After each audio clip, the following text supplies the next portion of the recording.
안녕하십니까. 이성수의 증시 토크입니다. 자, 오늘 점심을 먹기 전에요. 창밖을 봤더니, 여의도에 많은 사람들이 점심 식사를 하기 위해서 쏟아져 나오는 풍경을 보게 됐습니다. 보통 저는 점심시간을 다른 사람들과 달리 조금 늦게 먹는 경향이 있습니다. 왜냐면은 사람들이 우르르 쏟아져 나올 때, 같이 밥 먹으러 돌아다녀 봐야 여러모로 이제 불편한 부분이 많이 있기 때문이죠. 뭐 이렇게 부딪히기도 하고, 맛집 같은 경우에는 길게 줄을 서야 하기도 하기 때문입니다. 자, 그런데요, 이러한 어떤 상황들, 군중들과 같이 움직이는 이러한 상황들, 이러한 모습들이 주식 투자하고도 비슷한 부분이 있겠다라는 생각을, 오늘 점심시간 직전에 여의도 풍경을 보면서, 생각을 하게 됐습니다. 자, 오늘 증시 토크 주제는 이에 대해서 좀 준비를 해봤어요. 우리가 주식 투자를 할 때 사람들이 쏠리는 쪽으로 투자하게 되는 것이 어떻게 보면은 자연스러운 현상일 수 있겠지만 우리가 궁극적으로 장기 성과를 만들기 위해서는 군중들이 몰리지 않는 곳으로 투자해야 할 필요가 있겠습니다. 자, 오늘 증시 토크 어떻게 보면 여러분들이 장기적인 관점에서 투자 기준을 세우시는 중요한 주제가 될 수 있사오니 증시토크 끝까지 함께 하시기 바라겠습니다. 구독, 좋아요, 알림 버튼과 함께 증시토크 시작하도록 하겠습니다. 저는 좀 반골 기질이 좀 있습니다.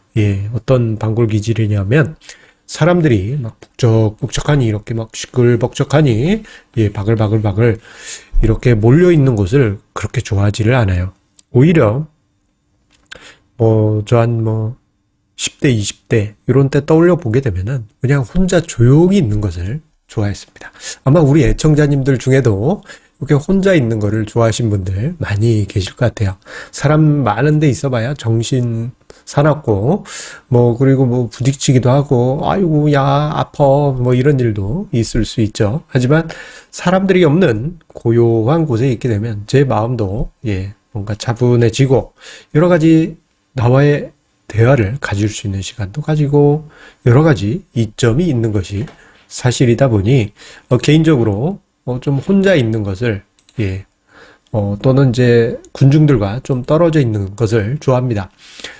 그러다 보니까 주식 투자도 군중들의 분위기하고는 조금 달리 움직이는 경향이 있어요.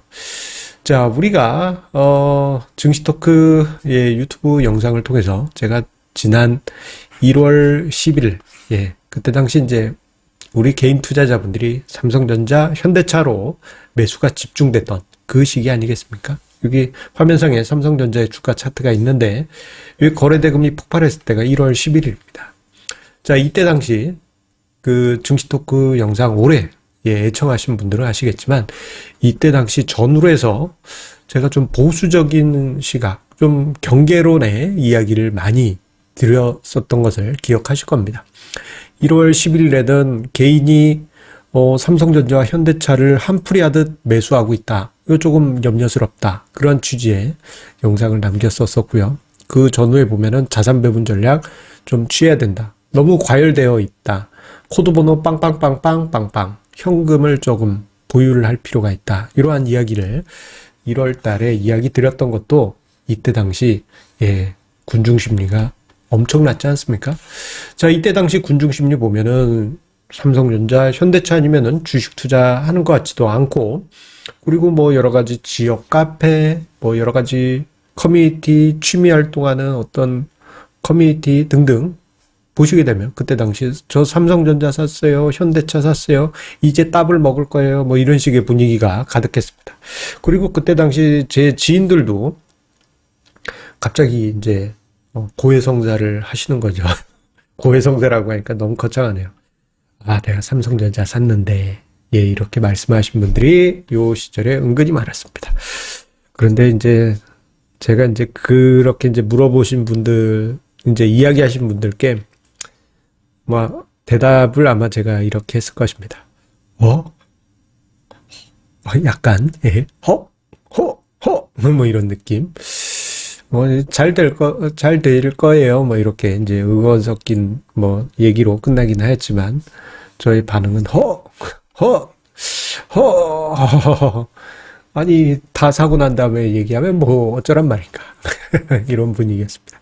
그때 당시 군중 심리가 그만큼 어마어마했었고, 저는 개인적으로 반골 기질이 강하다 보니까 군중 심리가 쏠린 것에 대한 거부감이 컸었습니다. 우연이든 필연이든 그 이후로 해서 삼성전자, 현대차 주가가 뭐 실적이 뭐 그렇게 나쁜 것도 아님에도 불구하고 조금 아쉽게 이렇게 흘러갔죠.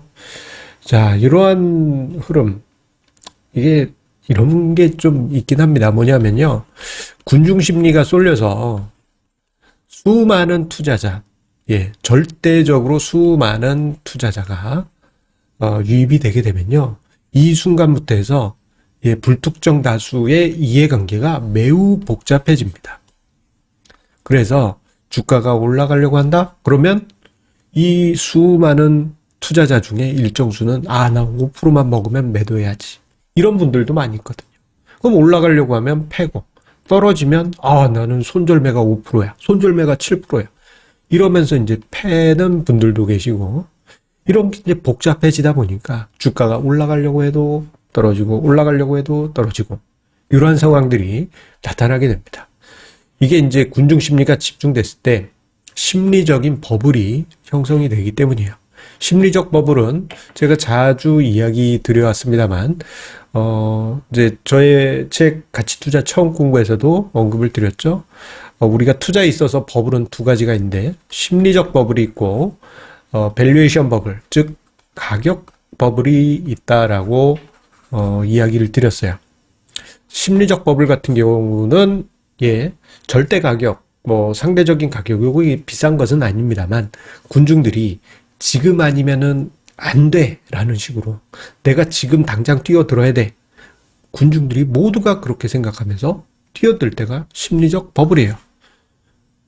그리고 이게 심해져서 가격까지 버블 단계에 이르면 이제 밸류에이션 버블이 함께 형성되는 복합적인 상황이 만들어지게 됩니다. 그런데요, 요게 좀, 요게 일장일단이 있습니다. 일장일단.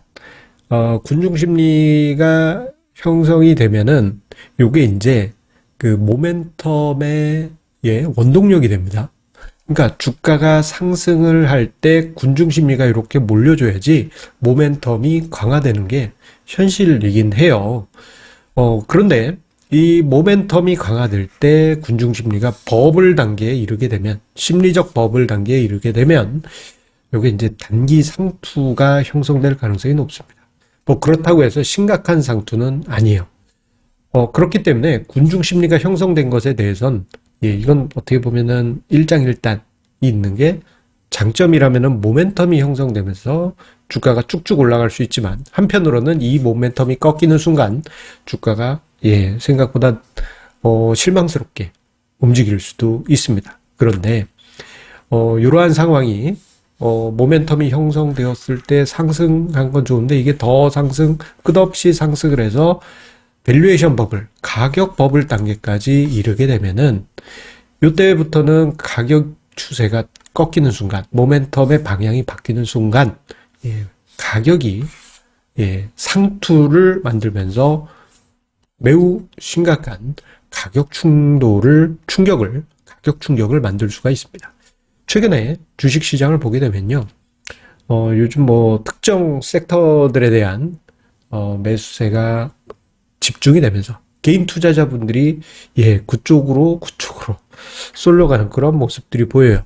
그 모습이 뭐 모멘텀을 형성하는 초기나 중기 단계도 있겠지만, 개인적으로는 좀 반골 기질이 있다 보니까 조금 좀 불편한 그러한 느낌을 받게 됩니다.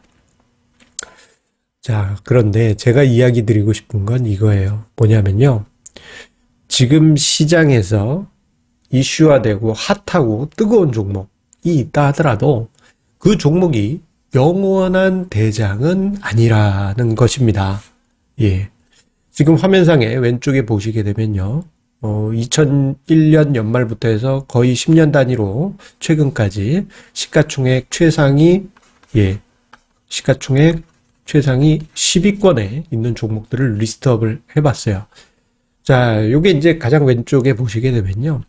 뭐, 삼성전자가 부동의 1위긴 하지만 그 아래 보게 되면 뭐 SK텔레콤, 한국통신공사, 요게 지금의 KT죠? 국민은행, 예, 한국전력, 포항제철, 요게 지금 포스코고, 현대차, 신한지주, LG전자, 담배인상공사 뭐 등등 이렇게 있는데 이때 당시는 얘네들이 투자자들에게 관심을 받던 대장주였습니다.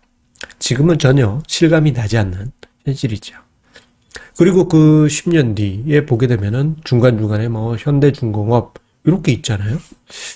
예, 2000년대 중반을 거치면서 조선주가 히트를 치면서 현대중공업이 최상위권까지 올라왔습니다만 지금은 좀 그렇지 않죠. 그리고 2010년대 차화정 장세로 인해서 현대차, 기아차가 예, 최상위권에 있었습니다만 지금은 예, 현대차만 조금 이제 명맥을 남았을 뿐 기아차는 좀 순위가 좀 내려가 있습니다. 그런데 지금 생각해 보면 아유 당연한 거 아닙니까? 라고 생각하실 수 있겠지만 저때 당시는 자동차 아니면은 주식이 아닌 것처럼 취급받던 시절이었습니다. 자, 지금 주식시장도 마찬가지입니다. 뭐 지금 시가총액 탑 10에 있는 종목들뿐만 아니고 은근히 많은 뭐 섹터들, 뭐 코스닥 시장의 어떤 종목들 등등 예, 좀 이제 인기를 구가하고 있는 종목들이 있잖아요. 그 종목들이 모멘텀이 있는 것은 예, 사실이기도 하고 군중 심리가 몰리면서 예, 주가 상승 어떻게 보면 자연스러운 현상입니다. 그 업종들이나 종목에 대한 여러 가지 희망찬 밝은 이야기들이 많기 때문이죠. 그리고 그 종목들이 계속 나아갈 수 있습니다만 저는 개인적으로 예, 조금 한 걸음 뒤에서 예, 너무 사람들이 몰린 것은 좀 떨어지려고 하는 경향이 있습니다. 자, 보게 되면요. 그 순간에 모멘텀이 있고 군중들이 몰려서 주가가 상승하는 이러한 종목들을 보게 되면은 모든 청사진이 예, 정말 뭐 희망찬 예, 밝은 이야기들밖에 없어요. 근데 그 시점에서 부정적인 이야기가 나온다라는 것은 정말 어려운 이야기입니다. 경우에 따라서는 심각한 가격법을 위치에 있음에도 불구하고 계속 찬양하는 그러한 분위기들 있는 경우가 있는데 사실 조금 예, 저는 그런 종목들보다는 좀 다른 종목들로 관심을 갖는 게 낫지 않겠느냐 그런 생각을 하곤 합니다. 그리고 이 시각을 넓게 한번 보도록 할게요. 어떻게 보면 이게 제가 하고자 했던 이야기가 아닌가 싶은데 자, 우리나라 개인 투자자분들 중에 상당수가 서학개미가 되셨어요. 외국에 투자해서 과거도 그렇고 현재도 그렇고 일본의 주식 투자자들이 해외에서 예, 부를 얻어오는 것처럼 예, 그렇게 이제 외국 투자 속에서 이제 큰 수익을 예, 부를 일구는 것 긍정적이라고 생각합니다. 다만 최근에 보게 되면요. 가는 종목에만 매수세가 쏠리는 게 아닌가라는 예, 그러한 생각을 하게 됩니다. 이건 이제 한국이든 미국이든 똑같은 것 같습니다. 특히 이제 미국 주식 같은 경우에는 한국 투자자들이 들어오면서 예, 끌어올린 게 아닌가 싶을 정도로 예, 그러한 강한 상승세가 나오고 있어요. 미국 투자자 입장에서는 한국인의 매수세는 외국인 투자자 아니겠습니까? 예, 예, 그렇겠죠? 네, 여러 가지 생각이 듭니다. 예, 여기 이제 뭐 계속 모멘텀이 갈 수도 있긴 하지만 저는 한 걸음 뒤에서 조금 사람들이 가지 않는 쪽을 쳐다보는 것은 어떨까라는 생각을 해보게 됩니다. 사람들이 안 쳐다보는 쪽은 어딜까요? 예. 정말 오늘 더 많은 이야기를 드리고 싶긴 한데, 예, 머릿속에서 맨맨 도는 게 있긴 하지만, 예, 여러분들께서 그 부분은 한번 직접 찾아보시고 모멘텀에만 내가 혹시 너무 쏠려 있다 하신다면 조금 이제 사람들이 관심을 가지지 않는 쪽으로도 시야를 넓혀 보시기 바라겠습니다. 자, 항상 우리 애청자님의 구독, 좋아요, 알림 설정 감사드립니다. 자, 가을비가 내리는 오늘 예, 그런 대로 시장이 뭐 나쁜 것은 아니라고 생각을 합니다. 예, 뭐 시장 조금 종합주가 지수는 좀 힘이 없고 코스닥이나 스몰캡이 강하게 치고 올라가는 그런 모습이 나타나고는 있는데 여러분들 이제 시장을 보시면서 뭔가 그전과 다르게 조금 사람들이 관심을 갖지 않는 섹터가 있네 한다면은 예, 그쪽에서 예, 버려진 밤송이처럼 예, 거기서 이제 종목들을 한번 발굴해 보신다면 올해 겨울 또는 내년 초에는 예, 훈훈한 성과가 있지 않을까 싶습니다. 자, 오늘 증시 토크 예, 조금 심리적인 부분을 이야기 드리려고 하다 보니까 예, 목소리가 너무 차분하게 가라앉은 상태로 이야기 드린 것 같습니다. 자, 여러분들의 성공 투자 응원 드리면서요. 시장 외에 여러분들 군주이 보지 않는 곳에서 좋은 종목들 꼭 찾으시기 바라겠습니다. 감사합니다.